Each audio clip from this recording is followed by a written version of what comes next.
Vous allez bien? Oui. Je vais enlever le micro ici. Oui.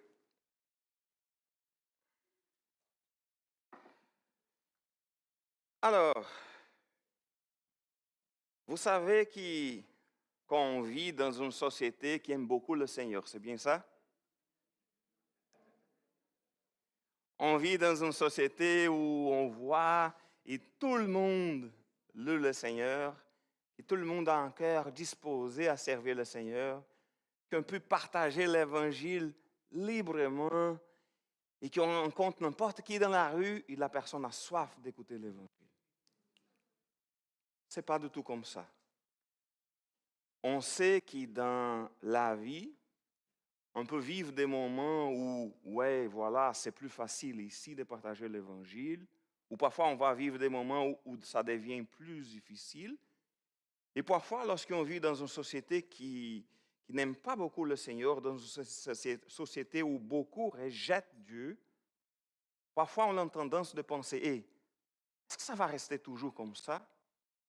J'ai déjà parlé en jasant avec d'autres personnes de l'Église, et c'est courant d'écouter quelqu'un dire, ah, c'est difficile l'Évangile ici au Québec.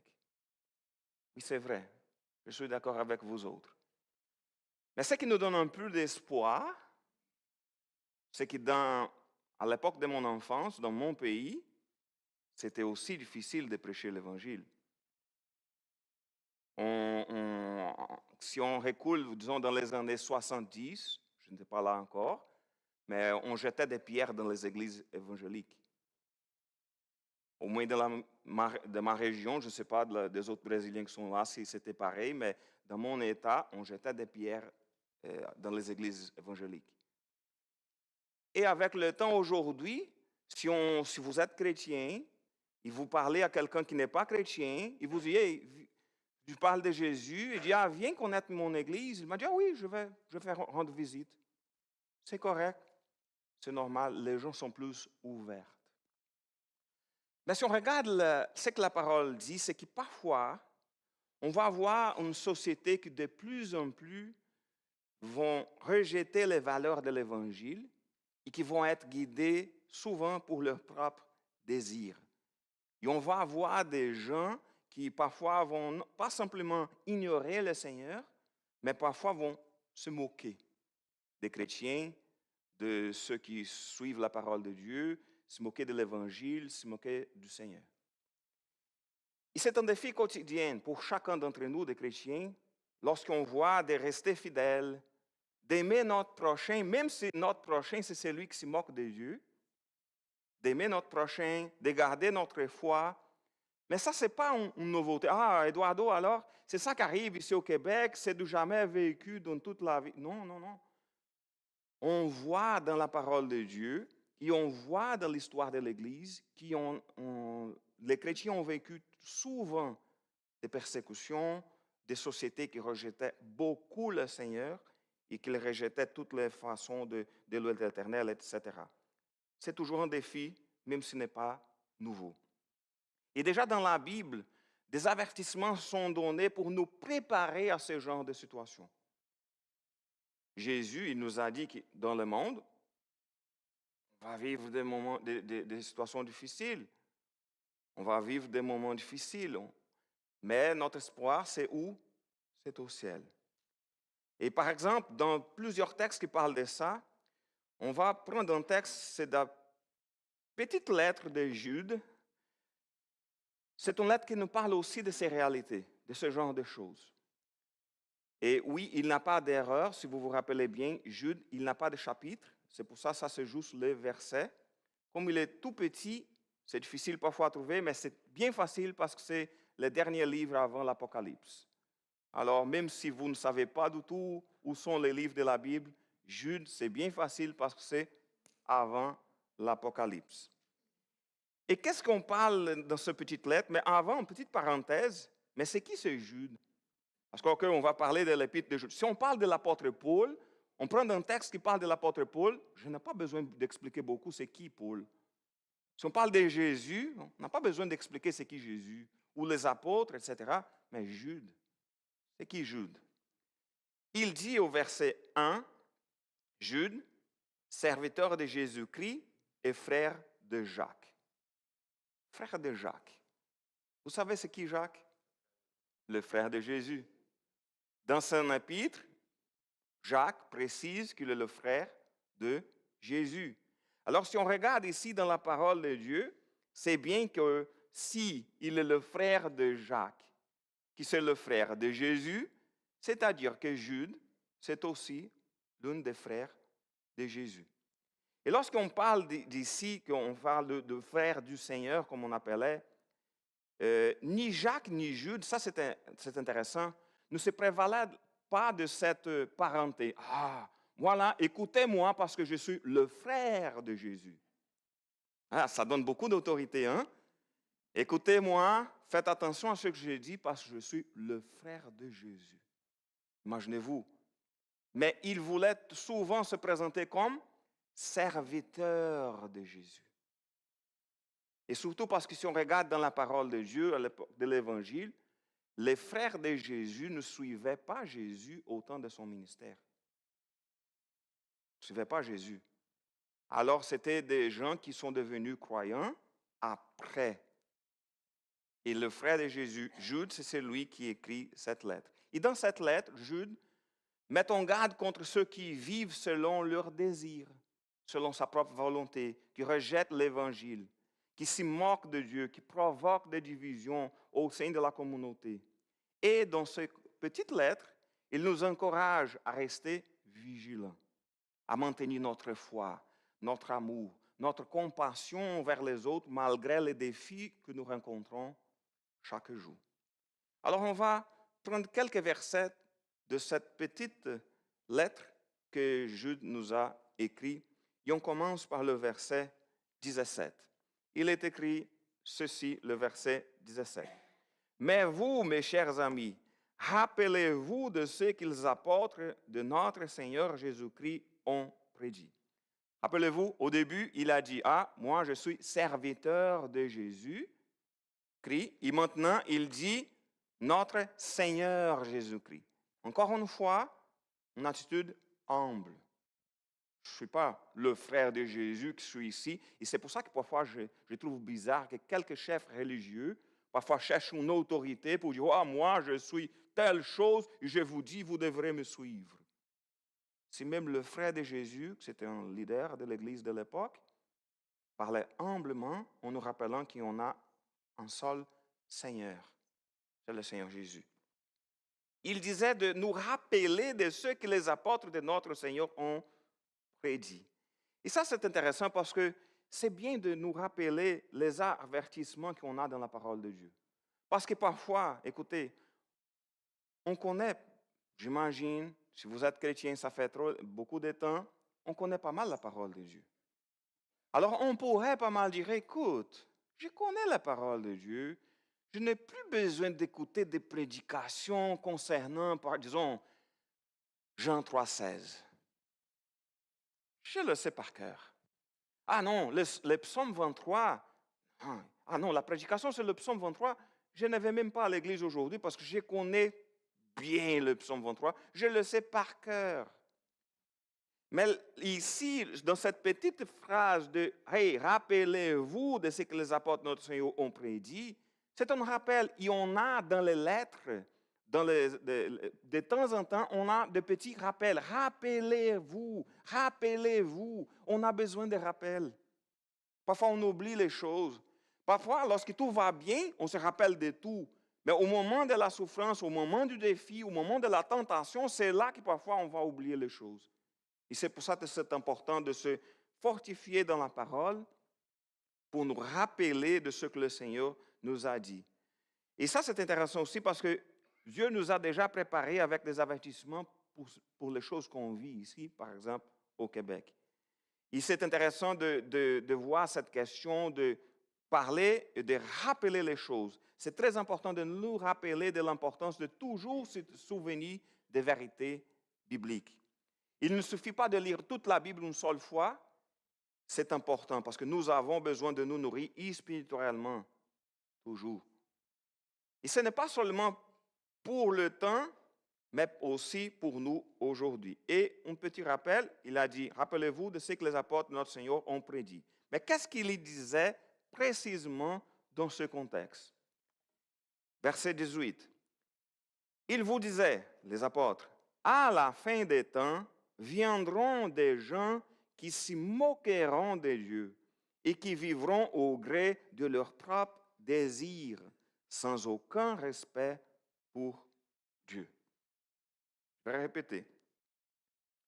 À la fin des temps, il y aura des gens qui se moquent de Dieu, des gens qui vivent au gré de leurs propres désirs, des gens sans aucun respect pour Dieu.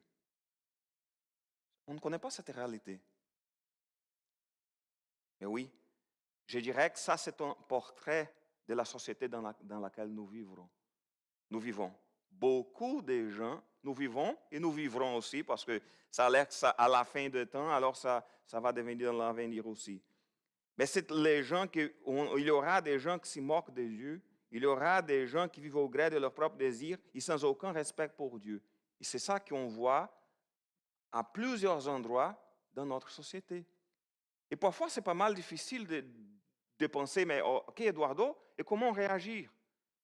Parce que parfois, on a la tendance de penser, OK, on va réagir.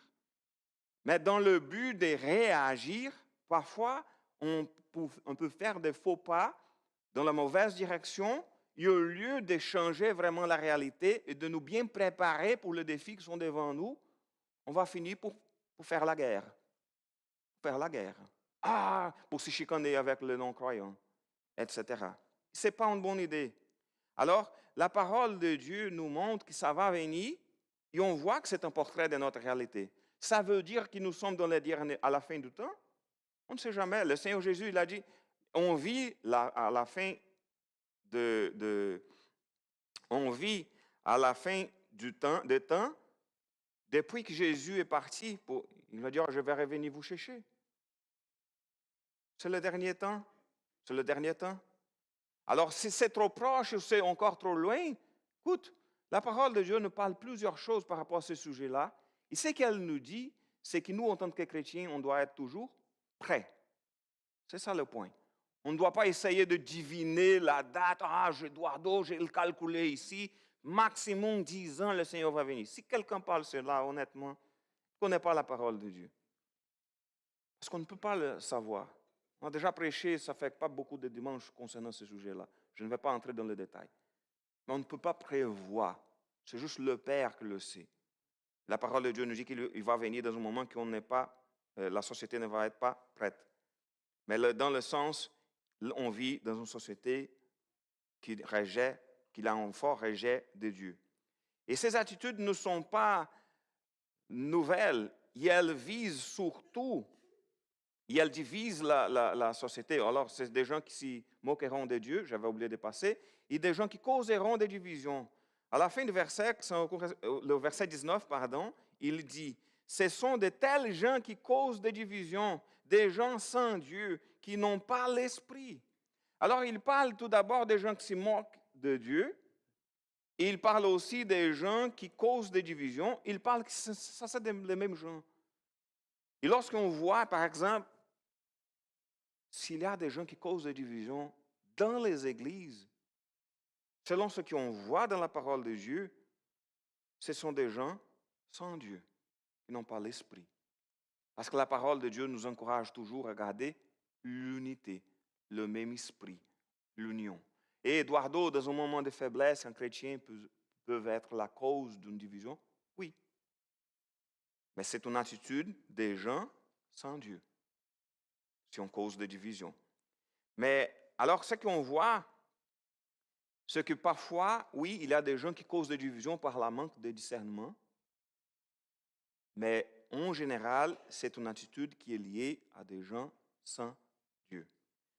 Mais ce qu'on parle ici, qu'à la fin du temps, on va voir les gens qui se moqueront de Dieu et des gens qui causeront des divisions. Et on parle de divisions, ici, c'est dans le contexte de la communauté chrétienne. On peut parler de divisions dans tous les genres. Il y a beaucoup de gens qui essaient de diviser la société de toute façon. Et lorsqu'on est divisé, honnêtement, on est en train parfois de créer des divisions dans la société. À l'époque de l'école, on parlait beaucoup des États qui n'étaient pas beaucoup de démocratie. Dans le passé, qu'il y avait des divisions, qu'il y avait des gens qui étaient comme des nobles, il y a des gens qui étaient moins importants, d'autres qui étaient moins importants. Il y avait des catégories de gens, il y avait des gens qui sont, en portugais, c'est caste. Je ne sais pas comment on parle ça en français, mais que c'était des gens qui, si je suis né là-dedans, je ne peux pas changer parce que je suis de cette catégorie de gens. C'est plus que classe sociale. Parce que la classe sociale, on peut changer de classe sociale. OK, je vais travailler fort, je vais faire mes études, je vais changer de classe sociale. Je crois qu'en Inde, on a ce genre de choses. Caste. C'est presque le même mot en portugais. Exactement. Exactement. Et les gens ne peuvent pas changer parce que hey, vous êtes différents. Vous n'êtes pas comme moi. Et parfois, on voit dans notre société aussi, on essaie de mettre les gens dans des castes. Vous êtes dans tel point, de telle chose, vous êtes différent de moi. Et lorsqu'on voit la parole de Dieu, on est tous des êtres humains. Nous sommes tous pareils. Oui, on a des différences. Parfois, la couleur est différente. Parfois, la façon de parler est différente. Parfois, la façon de vivre la vie, les habitudes sont différentes. Mais on est tous des êtres humains. On est tous égaux devant le Seigneur et on devrait être tous égaux devant les uns les autres. Alors, il y a des gens qui se moquent de Dieu et qui causent des divisions, qui n'ont pas l'Esprit de Dieu. Et dans ce contexte-là, face à cela, de gens qui se moquent de Dieu, des gens qui causent des divisions, quoi faire? Nous qui croyons en Dieu, qui nous sommes différents de ces gens-là, qui se moquent de Dieu, qui causent des divisions, quoi faire? Et passons maintenant à la manière dont nous pouvons vivre notre foi. La première chose, c'est vivons enracinés dans la foi et l'amour. Je vais commencer par le verset 20. On va lire la première partie du verset. Mais vous, c'est-à-dire vous, les chrétiens, chers amis, bâtissez votre vie sur le fondement de votre foi très sainte. Bâtissez votre vie sur le fondement de votre foi très sainte. On a toujours le choix. OK, qu'est-ce qu'on va faire? Je vais agir selon les règlements, la façon de vivre de la société, ou je vais bâtir ma vie selon le fondement de ma foi. Alors parfois, on va avoir vraiment une longue distance entre notre foi et la société. Il y a des choses qui parfois, ça va être proche, plus proche. Et on peut vivre selon les valeurs de la société et les valeurs de notre foi. Mais si on doit faire un choix, bâtissons notre vie sur le fondement de la foi. Alors, lorsqu'on parle d'une vie fondée sur la foi, il est question de ne pas fonder notre vie sur l'opinion humaine. C'est sur la foi, c'est la parole. Et quel est le fondement de notre foi? Comment bâtir notre vie sur ce fondement? Quelle est la bonne façon? Où on trouve les fondements de notre foi? Sont où? La parole de Dieu. Alors, il est très clair, mes amis. Je peux parler comme il a dit ici. Mais vous, mes chers amis, bâtissez, qu'on puisse bâtir notre vie sur le fondement de notre foi très sainte, c'est-à-dire de la parole de Dieu. Et parfois, on pense, OK, écoutez, ce n'est pas important d'étudier la parole de Dieu. Je connais déjà le Seigneur, je connais l'Évangile, etc. Écoutez, les amis, ça c'est un danger. Parce qu'on parle de bâtir notre vie sur le fondement de la parole de Dieu. Pour bien le faire, c'est très important de bien comprendre la parole de Dieu. De bien comprendre. Parfois, on dit, non, ça suffit de lire un verset et faire une réflexion. Écoute, si je prends un seul verset pour faire une méditation, je vais probablement faire une méditation dans un sens ça se peut que ce soit complètement différent de ce que le contexte du texte veut dire. Amen. Il est question de vraiment, merci pour l'encouragement, et c'est vraiment important Chez les églises brésiliennes, c'est plus souvent que parfois on dit des choses, les gens répondent Amen. C'est bien normal cela, ne vous inquiétez pas. Ici, c'est vraiment dans le silence, mais j'étais habitué à avoir des réponses de l'auditorium. Et ce qu'on voit ici, c'est de bâtir notre vie sur ces fondements, sur la parole. Mais si on prend juste un seul verset de temps en temps, je ne vais pas vraiment comprendre la parole. Ça fait quelques dimanches, je discutais avec des gens à l'entrée ici, et on parlait de versets qui ont été tirés de son contexte pour donner de terribles interprétations pour la parole de Dieu, pour les gens, pour les églises. Parce qu'on a pris un seul verset sans regarder le contexte de l'épître, sans regarder le contexte de l'époque, sans regarder à qui concernait ce texte-là, à l'époque il a été écrit, pour comprendre le sens de la parole. C'est pour ça que c'est important. C'est pour ça qu'on met l'accent sur l'importance de venir, par exemple, à la formation biblique le matin. C'est pour ça qu'on a changé les enfants, on a mis l'école de dimanche pour les enfants au moment de la prédication pour qu'on puisse avoir plus d'enfants pour écouter la parole de Dieu. Parce que c'est très important d'étudier la parole de Dieu. Il ne suffit pas d'écouter une prédication une fois par semaine le dimanche matin. C'est bien d'étudier en profondeur. C'est bien de connaître ou bâtir ma vie sur le fondement de la foi. C'est pour ça que c'est important. Et on a même dans notre calendrier, après étudier l'évangile de Marc, que nous sommes en train d'étudier, on va faire 3 cours sur l'herméneutique. Comment interpréter la parole de Dieu. Parce que parfois on lit, on ne comprend pas, ou on peut avoir une mauvaise interprétation. C'est au mois de février, si je ne me trompe pas. Fin janvier, début février. Mais il est question de savoir qu'il est important de comprendre bien la parole de Dieu. Mes chers amis, bâtissez votre vie sur le fondement de votre foi très sainte. Et pour fortifier cette vie, il y a un outil qui est essentiel aussi. Je vais demander de mettre à nouveau le verset 20. Il parle de bâtir notre vie, le verset 20. Mes chers amis, bâtissez votre vie sur le fondement de la foi très sainte. Et la fin, il dit quoi? Priez par le Saint-Esprit. Alors, il y a un ensemble entre étudier la parole de Dieu, connaître la parole de Dieu et avoir aussi une vie de prière. Parce que la prière, elle est importante, parce que c'est important comme une pratique de notre vie, parce que ça nous donne une communion constante avec le Seigneur. Et je ne parle pas simplement de prière dans le sens formel, le moment qu'on va fermer la porte, qui est toute seule, notre Père qui est au ciel, etc., plus formel. Mais parfois, juste de petites conversations au milieu de la route. Oh, je suis en train de conduire, je me rappelle d'une chose. Seigneur, aide-moi avec cette affaire-là. Oh, Seigneur, bénis cette personne que je viens de me rappeler. Ou juste de petites choses, mais d'avoir une vie de prière, c'est d'avoir une vie de communion avec le Seigneur.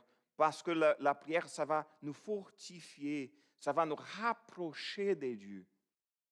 Et honnêtement, ce genre de petit rappel de parler avec le Seigneur tout au long de la journée, pour moi, c'est plus important que la prière plus formelle qu'on fait parfois à la fin de la journée. Ou au début, ça dépend beaucoup de votre vie. Ah, je fais au début, à midi et à la fin. OK, c'est super. Mais moi, ce que j'ai dit, c'est que parfois, cette prière spontanée, je mélangeais avec l'autre langue ici. Spontané, plus spontané. Oh mon Dieu, vous savez bien de quoi je parle. Cette prière-là qui vient vraiment du cœur, au moment, je n'attendais pas de faire une prière à ce moment-là, c'est de la communion avec le Seigneur. L'intimité avec le Seigneur. Prier par le Saint-Esprit. Ça va nous rapprocher de Dieu. Une autre chose qu'il va dire après prier par le Saint-Esprit, c'est au verset 21, au début, maintenez-vous dans l'amour de Dieu. On va lire le reste tantôt, mais je me concentre surtout sur cette première partie du verset, maintenez-vous dans l'amour de Dieu. Écoutez, ce n'est que dans la grâce et dans l'amour de Dieu que nous pouvons trouver vraiment la sécurité pour affronter les problèmes et surmonter les tentations. C'est dans l'amour de Dieu. C'est lorsqu'on vit dans l'amour de Dieu qu'on comprend la grâce et l'amour de Dieu, qu'on comprend l'Évangile vraiment, parce que l'Évangile, c'est l'amour de Dieu. C'est là qu'on va être en mesure de parfois réussir les batailles dans la vie, à surmonter les défis qui sont là devant nous. Si on oublie l'amour dans l'Évangile, si on oublie l'amour dans la parole de Dieu, on devient des légalistes qui vont juste regarder qu'est-ce que les autres font pour pointer le doigt et dire « Ah, vous n'êtes pas vraiment sauvés. Vous avez besoin de changer votre vie, sinon vous allez à l'enfer. » Alors, si on enlève l'amour, notre relation envers les autres, ça va être terrible.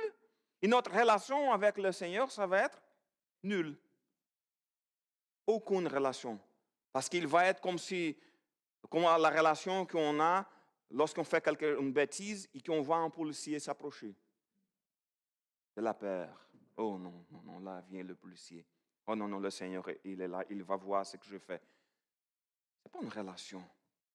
C'est la peur. Alors si on regarde ici, là, il est important de laisser l'amour de Dieu inonder notre cœur. Inonder. Plein d'amour de Dieu. Parce que sinon, on ne va pas vraiment comprendre l'Évangile. Il est important de savoir que l'amour, il n'est pas optionnel. Qu'est-ce que la parole a dit? Quel est le plus grand commandement? Je vais résumer, je ne vais pas dire tout, mais aimer le Seigneur et aimer notre prochain. C'est-à-dire que la loi du Seigneur, c'est l'amour. C'est la base de toute action chrétienne. OK, je suis en train de faire plusieurs choses à l'Église. Pourquoi? Ah, parce que je suis obligé, parce que le Seigneur a dit qu'il faut faire les choses pour lui. Non, ça ne sert à rien. Arrêtez. Je fais pourquoi? Parce que j'aime le Seigneur. Je fais parce que j'aime mon prochain. Un petit rappel de ne sais pas quoi. Je vous rappelle, concernant ce rappel, de fermer votre téléphone cellulaire. L'amour, alors, il n'est pas optionnel, c'est la base. Et lorsqu'on parle de l'amour, aussi de l'amour de Dieu, nous vivons dans cette vie en attendant notre récompense ultime. Alors, on revient au verset 21. Maintenez-vous dans l'amour de Dieu, en faisant quoi? En attendant que notre Seigneur Jésus-Christ, dans sa compassion, vous accorde la vie éternelle. Il est question ici d'avoir cette espérance active, de penser, OK, il y a une vie dans l'avenir. La vie ne c'est pas simplement ce qu'on vit ici sur la terre. On vit dans l'amour de Dieu en attendant la venue du Seigneur Jésus-Christ parce que par sa compassion, dans sa compassion, on a la vie éternelle et on va vivre toute l'éternité avec lui au ciel. Alors, lorsqu'on vit dans la souffrance, lorsqu'on regarde une société qui a vraiment un rejet, une société qui se moque de Dieu, qui parfois les personnes vont chercher ça quand ses propres désirs, avec beaucoup d'égoïsme, la bonne façon de se voir dans la parole de Dieu, de rester ferme dans sa parole, de rester dans la prière, de rester dans l'amour de Dieu et aussi d'avoir tout cela dans cet espoir, de cette espérance, de regarder la promesse finale. Parce que c'est une espérance qui nous donne la force pour affronter les défis qui sont devant nous. Si on regarde jusqu'ici, on va dire, ah non, je n'ai pas d'espoir. Le monde va de pire en pire, s'empire toujours les choses, ça va de plus en plus empirer la situation, les guerres vont augmenter, il n'y a pas d'espoir. Oui, comme dit le chant, les mélodies, j'ai l'espoir de vivre avec toi, Jésus. On a cet espoir et ça va nous donner de la force pour affronter les défis. Et ça, c'est intéressant aussi, la question qu'il dit que notre Seigneur Jésus-Christ, dans sa compassion, c'est toujours pour nous rappeler, c'est par la grâce de Dieu. On ne mérite pas le salut en Jésus-Christ. On ne mérite pas le ciel. On ne mérite pas le pardon de nos péchés. Mais le Seigneur nous a donné à travers Jésus-Christ, par le sacrifice de Jésus sur la croix.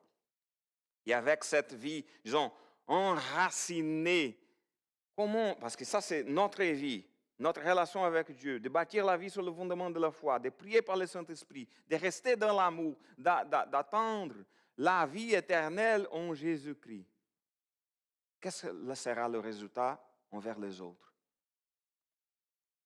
Verset 22, ayez de la compassion pour ceux qui doutent. Alors, il est question ici de montrer de la compassion en tout temps envers les autres. Parce que comme j'avais dit tantôt, si notre réaction n'est pas la bonne, on va promouvoir de la guerre. Je vais faire de la guerre avec les non-croyants ou envers les non-croyants, de faire de la guerre pour dire « Ah non, vous êtes dans la mauvaise... » Non, il faut défendre les valeurs de l'Évangile. Écoutez, ayons d'abord de la compassion pour ceux qui doutent. Alors si les gens ne croient pas, qu'est-ce qu'on va faire? On va se chicaner avec les gens parce qu'ils n'ont pas de foi. Ah, on parle de Jésus, ah non, je ne crois pas à cela. Mais comment je ne crois pas? On va faire une bataille, une chicane parce que la personne ne croit pas? Non, la parole de Dieu nous dit d'avoir de la compassion. Au lieu de regarder les gens qui ne croient pas, ah, ce sont des ennemis qui peuvent détruire l'Église. La compassion, c'est de la compassion. Lorsque nous sommes remplis de l'amour de Dieu, parce que c'est ça qu'on parlait tantôt, nous aurons de la compassion pour ceux qui nous entourent. Nous ne pouvons pas traiter ceux qui doutent comme des ennemis parce que ça va juste causer des problèmes. C'est essentiel d'avoir de la compassion. C'est important de les aider à trouver le chemin de la vérité, de la parole de Dieu. Mais on ne peut pas aider quelqu'un à connaître le Seigneur ou à avoir la certitude que nous avons en Dieu si on fait de la chicane ou de la guerre. C'est important d'aider. C'est important de ne pas juger, mais d'accompagner. Même si on sait que la personne est dans la vie de péché, nous avons la vie de péché, pareil, nous péchons, pareil. Il est question de penser, OK, si la vie de ces gens-là, s'ils sont dans la doute, je vais les accompagner, je vais partager l'Évangile. Ce n'est pas le moment de pointer le doigt, vous êtes dans le péché, vous allez à l'enfer. Ça ne sert à rien. C'est plus de montrer de la compassion, de l'amour et d'aider à connaître la vérité. Et d'autres sont en danger et nous devons le secourir. Ça, c'est intéressant. C'est le verset 23, le début. Pour d'autres, parce qu'il y a des gens qui sont dans la doute et de la compassion. Pour d'autres, sauvez-le en les arrachant au feu. Ça, j'ai trouvé intéressant. Lorsque j'ai lu le texte, j'ai dit, comment sauver en les arrachant au feu? Au début, je pensais, ça ne devrait pas être du feu. J'ai dû étudier, j'ai regardé, OK, je vais regarder le grec. J'ai regardé le grec, ça donne plus l'idée de du feu. Okay, je vais regarder mes Bibles en portugais. Du feu. Je dis, mais pourquoi? Donc, pourquoi la parole dans la Bible de Saint-Mère utilise au feu et la Bible de Louis II du siècle 21 dit la même chose, au feu. Mais la Bible ancienne de Louis II, si je ne me trompe pas, c'est du feu. J'ai trouvé, OK, quel est le sens? Parce que pour moi, de parler de sauver quelqu'un au feu, j'avais l'image, OK, est-ce qu'on va mettre la personne au feu pour le sauver? Mais je dis non, mais la phrase parle de on les arrachant au feu. Alors j'ai dû faire des recherches en français pour comprendre l'idée des traducteurs pour utiliser cette expression parce que je n'ai jamais entendu cette expression. Mais l'idée ici, il faut rappeler, on ne parle pas d'un feu physique. Ici, on parle de l'enfer. OK? C'est une image pour montrer que le danger, la destruction qui menace certaines personnes, il est question comme si la personne était dans l'imminence. Le danger est imminent. C'est comme la personne était presque au feu et on a arraché. Parce qu'arracher au feu, ça donne cette idée, selon mes recherches de la langue française, dès que la personne, c'est ça le sens où le traducteur a choisi cette expression, c'était un risque imminent. La personne c'était comme de retirer quelqu'un dans l'emprise de ce danger actif, pas seulement de sortir d'un endroit. Alors c'était un danger évident, imminent, la personne était sur le point de tomber sur le feu. Et lorsqu'on parle de ça, Ça, c'est un appel pour nous d'agir pour protéger ceux qui sont en danger. Mais on ne peut pas secourir. C'est qui sauve? C'est Dieu, c'est le Saint-Esprit. Mais il nous utilise pour parler de Jésus à d'autres personnes. Alors ici, cela se fait par la prédication de l'Évangile. Cela se fait par notre témoignage, par notre façon de vivre, d'une façon qui plaire à Dieu et qui vont attirer l'attention des gens. Qu'est-ce qu'il y a de différent dans cette vie-là? C'est l'Évangile, c'est la présence de Dieu en nous. Je vous avais déjà raconté que parfois on ne donne pas, je ne vais pas raconter, j'ai regardé l'horloge, mais parfois on ne donne pas un bon témoignage. Ça va éloigner les gens de Dieu. Si on donne un bon témoignage et on profite des occasions on n'a pas beaucoup d'occasions pour partager l'Évangile. Malheureusement, parce que les gens sont fermés. Mais on a toujours une belle occasion de donner un bon témoignage. Pour montrer qu'il y a une différence. Il est question d'une action pratique. Mais il y a une attention ici, c'est que certains demandent compassion avec discernement.